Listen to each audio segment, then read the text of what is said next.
తగ్గించాలి తగ్గించాలి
రాష్ట్రంలో కేంద్ర ప్రభుత్వం మధ్యతరగతి పేద ప్రజలకు నడ్డివిరుస్తూ పెట్రోల్ డీజిల్ గ్యాస్ ధరల పెంచడంపై దేశవ్యాప్తంగా విభిన్న నిరసన కార్యక్రమాలు భారత కమ్యూనిస్ట్ పార్టీ ఆధ్వర్యంలో నిర్వహిస్తున్నా ఉన్నాం.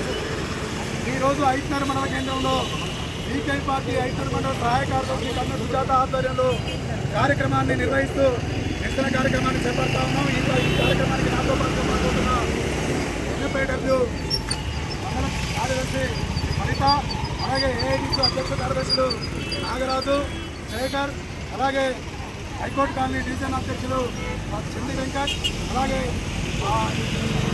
అధ్యక్ష కాలనీ అధ్యక్ష కార్యదర్శులు వంశవర్ధన్ రెడ్డి, అరుణ్ కుమార్ గౌడ్, వారితో పాటుగా వెంకట్, అలాగే సంటి, అలాగే కార్యక్రమంలో పాల్గొంటున్న భవన నిర్మాణ కార్మిక సంఘం అధ్యక్ష కార్యదర్శులు శ్యామల శ్రీను, అలాగే ఈ కార్యక్రమంలో పాల్గొంటున్న శాఖ కార్యదర్శులు, అలాగే శాఖ కార్యదర్శులు పార్టీ శ్రేణులందరూ కూడా ఎల్బీనగర్ నియోజకవర్గం రంగారెడ్డి జిల్లా పార్టీ తరఫున ప్రత్యేకమైనటువంటి వ్యక్తులు తెలియజేసుకుంటా ఉన్నాను.